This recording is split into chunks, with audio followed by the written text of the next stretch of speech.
1 coulomb charge is placed at a distance of 1 meter, it will repel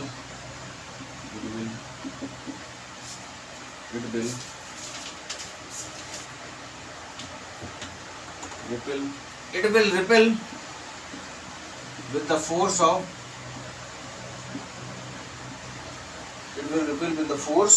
9 into 10 के power 6 Newton, 9 into 10 के power 9 Newton,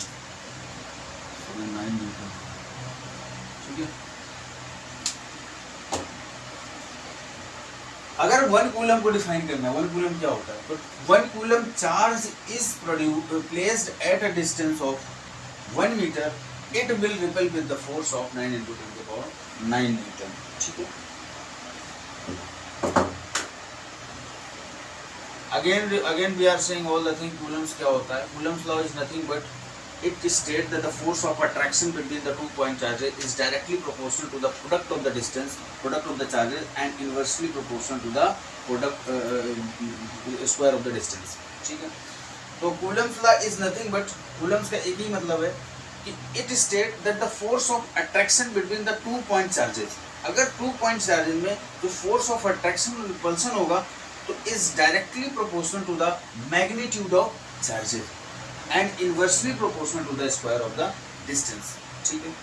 और उसमें हमने पढ़ा था K क्या होता है, K is dielectric constant। अब dielectric constant में मतलब ये होता है कि अगर permittivity of free space है या permittivity of medium, तो dielectric constant का एक ही मतलब है कि जो रेशियो होता है between the permittivity of free space and permittivity of medium, उसको हम dielectric constant बोलते हैं, ठीक है।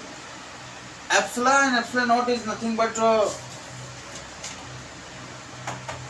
along joining the two charges, epsilon naught। और नेक्स्ट है हमने डायलेक्ट्रिक कांस्टेंट पढ़ा, फिर इसके बाद डिफाइंड कूलम पढ़ा कि डिफाइंड कूलम क्या होता है। तो 1 कूलम चार्ज, एक मिनट इसको मैं अंडरलाइन कर देता हूँ, 1 coulomb charge is placed at a distance of 1 meter, it will repel with the force of 9 into 10 के पावर 9 न्यूटन। 1 कूलम चार्ज का मतलब होता है कि अगर कोई चार्ज 1 मीटर डिस्टेंस में रखा हो तो वो उसे कितने फोर्स से रिपेल करेगा, 9 into 10 के पावर 9 न्यूटन से। You understand what we are saying and you understand what we are teaching? The things is that we are simply discussing about basic concept of the electrostatics, chapter 1st of physics, so that we will understand the chapters what they want to say। हम समझेंगे कि chapter कहना क्या चाहता है। इस chapter में हम क्या करेंगे,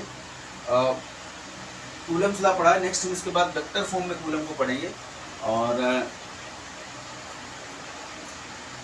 और मुझे नहीं लगता कोई प्रॉब्लम होगी अभी तुम्हें। कूलम्स लॉ मैंने बता ही दिया है, एक बार मैं फिर से कूलम्स लॉ के बारे में डिस्क्राइब करता हूँ। Coulomb's law is nothing but it states that the force of attraction or repulsion between the 2 point charges is directly proportional to the product of the charges and inversely proportional to the square of the distance। इतनी सी बात Coulomb's law ने कही थी। तो I hope कि तुम्हें Coulomb's law थोड़ा बहुत समझ में आया होगा, और जो नहीं समझ में आया वो मुझसे डाउट आप पूछ सकते हो, व्हाटएवर जहाँ पर तुम्हें लगा कि नहीं ये सब पॉइंट मुझे समझ में नहीं आया तो आप उसमें मुझे बता सकते हैं। और नेक्स्ट इसके बाद नेक्स्ट लेक्चर में हम पढ़ेंगे Coulomb's law in vector form. Coulomb's law को हम वेक्टर फॉर्म में कैसे, ये वेक्टर में कैसे उसको रिप्रेजेंट करेंगे उसके बारे में डिस्कस करेंगे। अभी हम Coulomb's law in general form पढ़ेंगे, और कूलम्स लॉ जनरल फॉर्म का एक ही मतलब है कि F = K Q1 Q2/R², ठीक है। Okay, thank you so much.